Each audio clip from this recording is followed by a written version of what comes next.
General Torre at Baste Duterte, kanino kayo mga kababayan ko, ha? Kanino kayo susuporta? Sa naghahamon o sa hinamon? Doon ba kayo mga kababayan ko sa tawag nito sa mga nagtatapang-tapangan o talagang matapang? Ito yung mga mainit na pahayag at palitan ng salita ni General Torre at ni acting mayor ng Davao City na si Baste Duterte. Panoorin nyo ang video na to mga kababayan ko. Hindi inatrasahan ni PNP Chief Police General Nicolas Torre III ang hamong suntukan Ayan! ni Davao City Acting Mayor Baste Duterte. Sinagot din ng general ang mga Hello, Tita Gina Iglet. patol niya sa hamon. Ayan mga kababayan ko, ha. Ito maganda to. Magandang pag-usapan to mga kababayan. Narinig nyo, ha. Hindi inurungan. Ang Express Report ni Brian Castillo. Ito maganda to. Matapang ka lang naman, we have the position pero kung suntukan tayo, ararap ko makaya, bita. Kita mo, naghamon, ha? Hihi! Kung sabi pa ni Baste, kung kaya kita, sige, kaya mo. O, ang tanong dito, ito matindi. Matutuloy ba? Yan ang gusto ko malaman. Matutuloy ba itong suntukan na to? Mga kababayan ko. Matutuloy ba itong mga boxing na to, mga kababayan? Mga kababayan ko. Kasi, ganito para matigil na yung pag-aangas nito ni Baste, sumipot ka sa Sunday. Di ba? Sumipot ka sa Sunday sa Araneta Coliseum. Sumipot ka doon. Matapang ka Di ba? O ngayon, nakala mo, hindi porke PNP chief tong kausap mo, hindi bababa sa level mo. O sabihin na natin, pag PNP chief ka, dapat presentable ka, matapang, ganyan talaga. Postura ng katawan, disente. Si General Torre, iba ang isip niyan. Napakatalino ng tao niyan. Binantaan mo dun sa Davao, nasasampalin mo, dahil teritoryo mo. O ngayon, mga kababayan ko, pumunta ka dito sa Araneta Coliseum, walang gagalaw sa'yo, one-on-one kayo. Para matanggal yung yabang mo. Diba?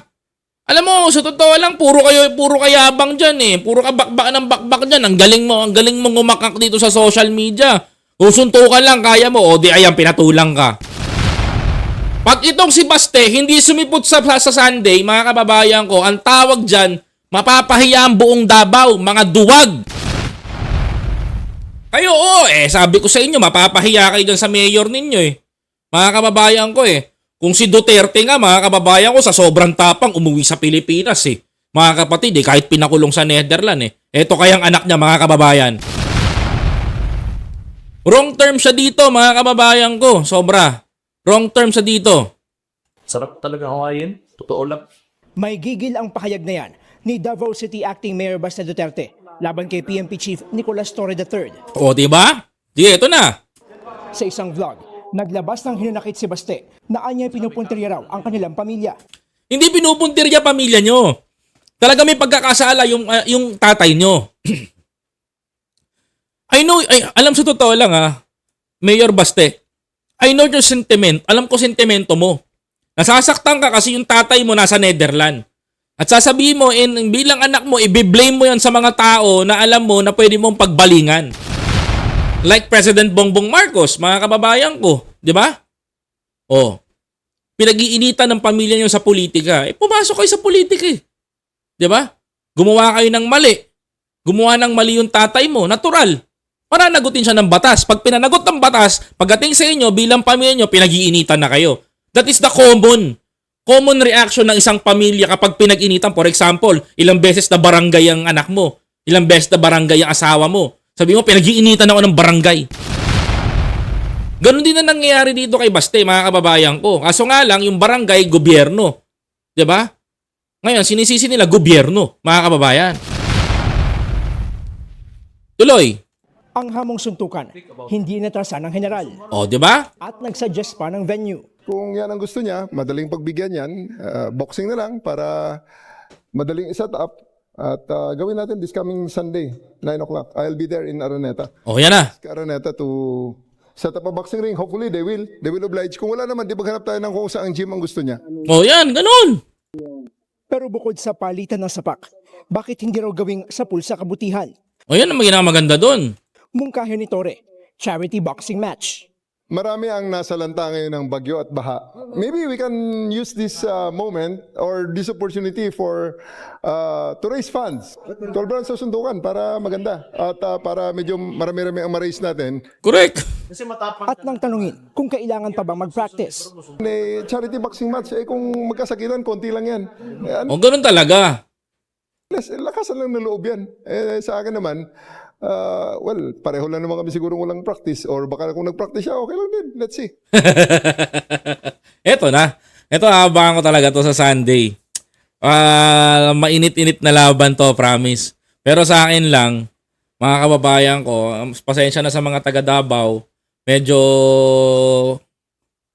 pag hindi sumipot yung mayor nyo, guding. Guding ang tawag dyan, mga kababayan ko, pag di sumipot yan. Guding. Guding talaga. Mga kababayan ko, Mayor Guding na siya ngayon.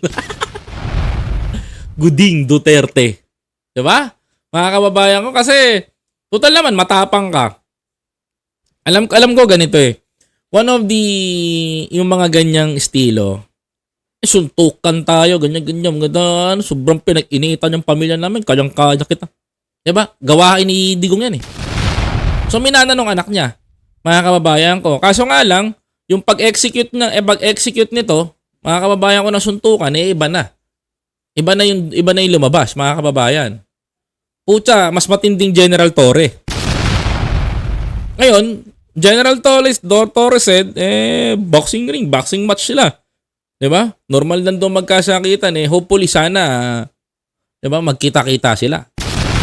Ngayon, ang tanong ko dito, pag itong si Baste hindi sumipot, anong tawag nyo? Mga kababayan ko. Sige nga po, mga kababayan ko, pag itong si Baste hindi sumipot sa itinakdang araw, anong tawag kay Baste dito? Mga kababayan. Ako, tawag ko, Guding Duterte. Guding. Diba? Potso.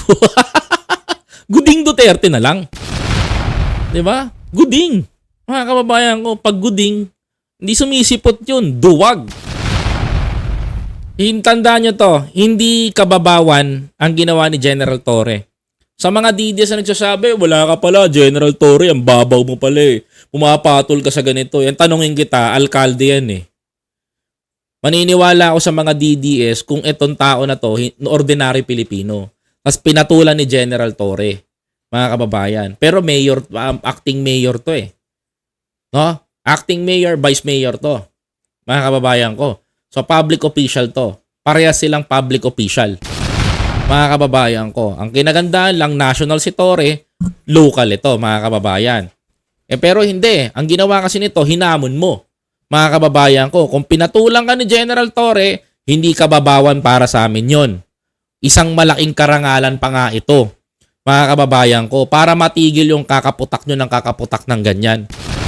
Hindi sabi nyo, sasampaling ko to, sasampaling ko, puro kayo ganyan, puro kayo sampal, puro kayo nito. O sige, magsuntukan kayo. Diba, mga kababayan? Dahil lalaki sa lalaki. Square. Mga kababayan ko. Hindi sukatan ng pagiging barumbado. Sinasabi ng mga barumbado daw si Torre, mabait daw si Baste.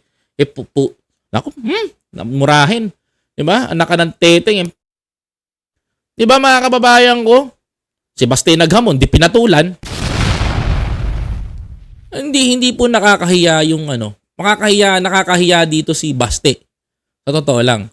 Pinakita niya dito ang pagiging arrogante ng pamilya nila. And that's the reality. We cannot deny it. Si Bastian naghamon, pinatulan ni PNP Chief General Torre for the sake na matigil na yung mga pangbabastos nitong mga to, lalong-lalo na sa ating PNP Chief na si General Nicolas Torre. Oh. Kanino kayo? Mga kababayan ko. Sundan mo ako. Huwag mong kalimutan na mag-follow, like, comment, share, and subscribe dito sa ating YouTube channel mga kababayan ko para lagi kang updated, ha?